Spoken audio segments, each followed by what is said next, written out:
샬롬 할렐루야. 제목은 1차 영혼육 4번째입니다. 사람의 마음과 관련하여 4가지 유형의 마음밭과 그릇 됨됨이에 대해서 살펴봅니다.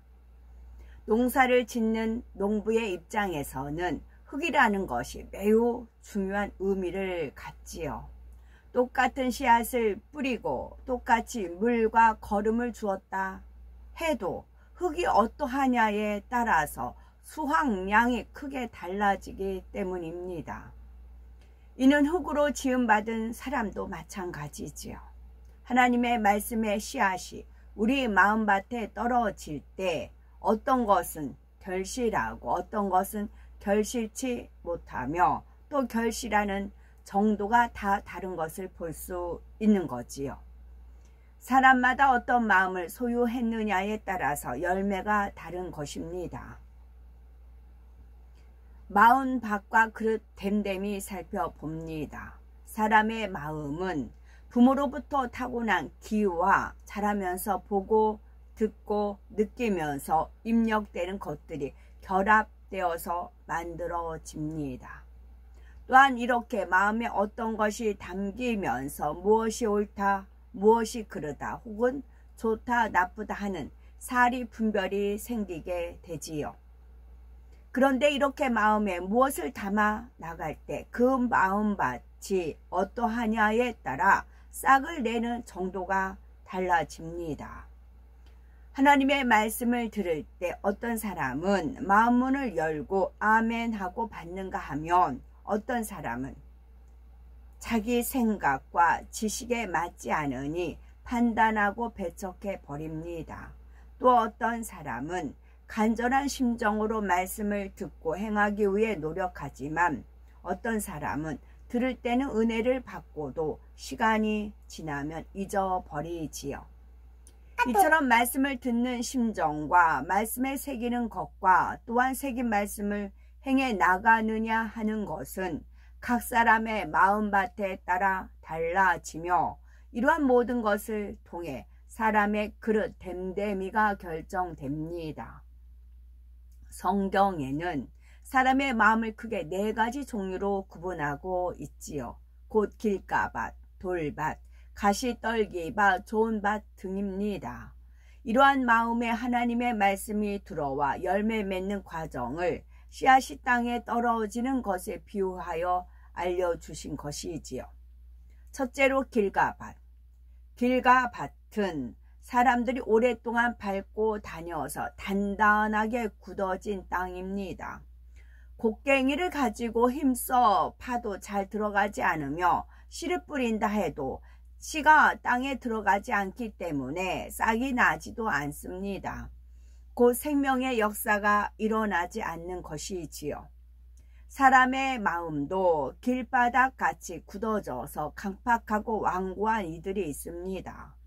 예를 들어 예수님 당시의 유대인의 지도자들은 자기 생각과 자기 틀을 고집함으로 권능을 베푸시는 예수님을 배척하고 복음을 받아들이지 않았습니다. 오늘날도 길가밭의 마음을 가진 사람은 하나님의 권능을 보여주어도 마음문을 열지 않고 복음을 배척합니다. 마가복음 4장 15절에 말씀이 길가에 뿌리웠다는 것은 이들이니 곧 말씀을 들었을 때에 사단이 즉시 와서 저희에게 뿌리운 말씀을 빼앗는 것이요 했습니다.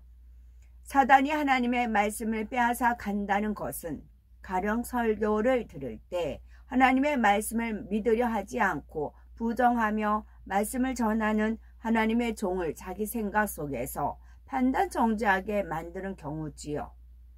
이렇게 마음이 강팍하고 마음문을 열지 않는 사람은 말씀이 떨어져도 결실치 못하니 구원에 이르지도 못합니다. 그러니 단단한 마음이 있다면 신속히 깨뜨려 버려야지요. 두 번째 돌밭. 길가밭은 하나님의 말씀을 들어도 받으려는 마음 자체가 되어 있지 않기 때문에 깨닫지 못하지만 돌밭은 들으면 깨닫기는 합니다. 농사를 지을 때 돌밭에 씨를 뿌리면 싹이 듬성듬성 나기도 하지만 잘 자라지 못합니다.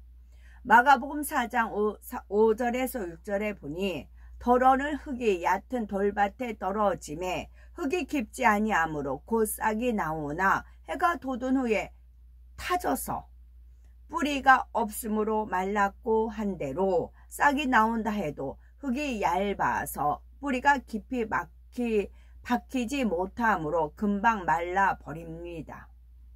돌밭과 같은 마음도 마찬가지죠.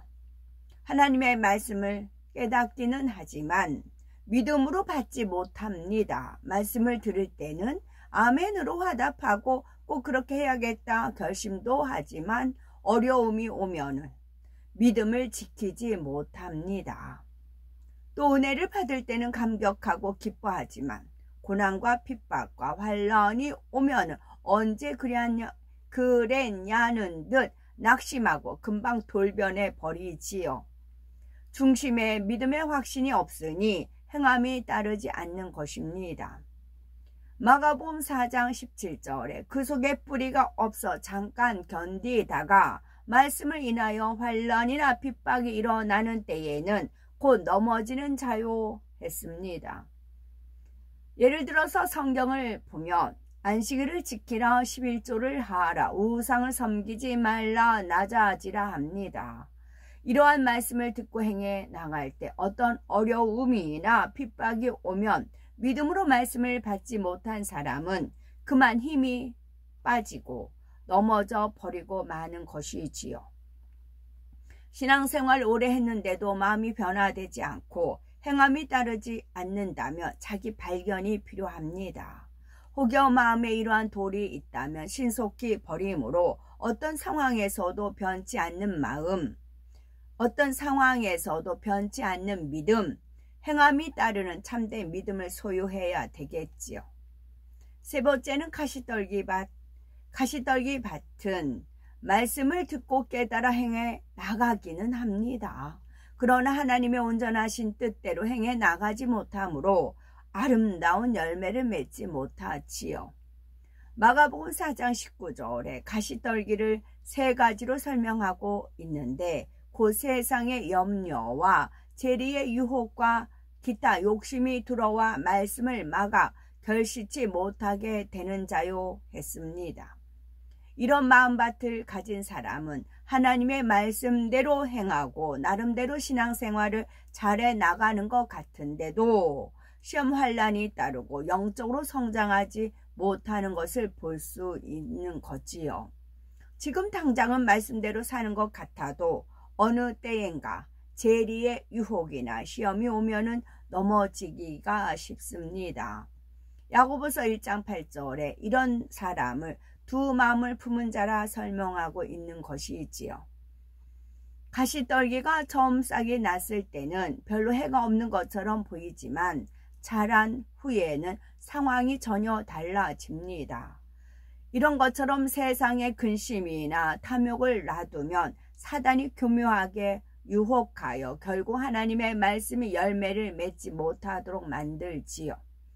그러므로 마음에 가시떨기가 있다면 아무리 작아 보여도 처음부터 제거해 버려야 됩니다. 세상 염려를 뿌리째 뽑아 버리고 정과 욕심까지 십자가에 철저히 못 박아 오직 영의 것을 사모하여 뜨겁게 달려가야 합니다. 네 번째는 좋은 밭, 옥토입니다.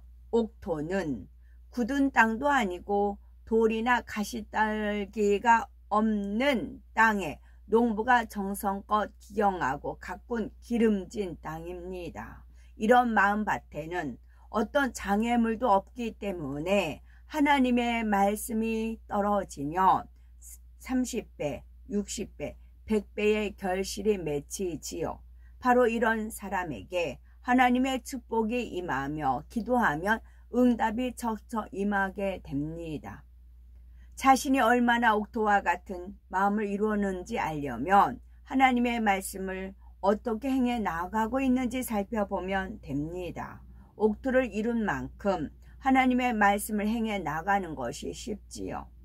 어떤 사람은 말씀을 들어서 알아도 육신의 피곤함, 게으름, 비진리의 생각, 욕심 등으로 인해서 행함이 따르지 못합니다.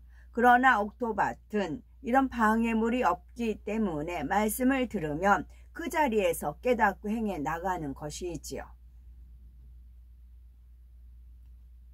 우리도 나도 나의 마음밭이 개간되는 만큼 진리를 행하기가 쉽습니다. 예전에는 용서할 수 없었던 사람이 용서가 되고 시기하고 판단했던 마음이 점차 사랑과 긍휼의 마음으로 변하지요. 교만했던 마음이 섬기는 마음으로 바뀝니다. 이렇게 악은 모양이라도 버리고 마음이 할례하는 것이 바로 마음밭을 옥토로 개간하는 과정입니다. 옥토밭에 말씀의 씨앗이 떨어지면 쑥쑥 자라서 성령의 9가지 열매가 주렁주렁 맺힙니다. 또 옥토밭이 되면 마음에서 믿어지는 믿음이 오므로 하나님의 능력을 끌어내리는 불같은 기도가 나오며 성령의 음성을 밝히 들어 하나님의 뜻대로 행하게 되지요. 그렇다면은 좋은 그릇 댐댐이를 만들려면 어떻게 해야 될까요? 성경에는 얼마나 좋은 그릇이냐에 따라서 금그릇, 은그릇, 나무그릇, 질그릇 등으로 나누어서 기록이 되어 있지요. 하나님께서는 사람마다 그릇 댐댐이가 어쩐지 아십니다. 그가 얼마나 마음을 변화시켜 옥토가 될 수 있다 하는 것을 미리 아시기 때문에 그 그릇 댐댐이를 보고 택정하여 쓰시지요. 사도 바울의 기나 성품이 깨어지고 변화되면 귀한 그릇이 될 수 있다는 것을 아셨기에 그를 모태로부터 택정해 연단하여 쓰셨습니다. 사도 바울은 예수 그리스도를 알기 전에도 율법대로만 살았고 하나님만을 사랑하는 중심이었기 때문에 주님이 직접 만나 주셨으며 그때부터 바울은 한 번도 변함없이 주님만 위해서 죽도록 충성했습니다. 그렇다면 우리는 하나님 앞에 어떤 그릇입니까? 똑같은 장소에서 같은 시간에 같은 말씀을 들으면서도 어떤 사람은 은혜 받고 변화되는 반면 어떤 사람은 변화가 없거나 오히려 시험에 듭니다. 마음밭에 따라 하나님의 말씀이 열매를 맺는 정도가 달라지는 것이지요. 씨를 열심히 뿌리는 것도 중요하지만 먼저는 마음을 옥토로 일구는 것이 더욱 중요합니다. 사람은 흙으로 지어졌기 때문에 마음밭을 그냥 두면 거칠어지고 잡초가 나서 금세 묵은 땅이 되고 맙니다. 그러니 우리는 부지런한 농부가 되어 열심히 흙을 갈고 기경해야 합니다. 얼마나 하나님의 말씀을 잘 듣고 또 들은 말씀을 마음 깊이 새기며 믿음으로 행해 나가느냐 하는 것이 그릇 댐댐이를 결정합니다. 말씀을 중심에 새기는 것과 건성으로 새기는 것은 현격한 차이가 납니다. 그래서 사도행전 17장 11절에 베레아 사람은 데살로니가에 있는 사람보다 더 신사적이어서 간절한 마음으로 말씀을 받고 이것이 그러한가 하여 날마다 성경을 상고함으로 했고, 히브리서 2장 1절에는 모든 들은 것을 우리가 더욱 간절히 삼갈지니 혹 흘러 떠내려 갈까 염려하노라 했습니다. 그러므로 좋은 그릇 댐댐이를 만들려면 먼저는 말씀을 바로 들어야 하고 들은 말씀을 마음 중심에 새겨야 합니다. 누가복음 2장 19절에 마리아는 이 모든 말을 마음에 지키어 생각하니라 하신 말씀처럼 동정녀 마리아는 하나님의 말씀을 소중히 여기고 깊이 명심하는 좋은 그릇이었습니다. 이렇게 좋은 그릇은 듣고 깨달은 말씀을 행하여 하나님 앞에 하나님의 쓰심에 합당한 모습으로 나옵니다. 우리는 모두 하나님께서 경작하시는 밭입니다. 좋은 밭은 하나님의 말씀을 잘 듣고 새겨서 그대로 행해 나가는 사람이며, 그럴 때 금그릇과 같이 좋은 그릇으로 만들어집니다. 우리는 말씀을 잘 양식 삼아서 내 자신에게 적용하여 100배의 결실을 맺는 옥토 같은 마음을 이루어야 되겠습니다. 아멘.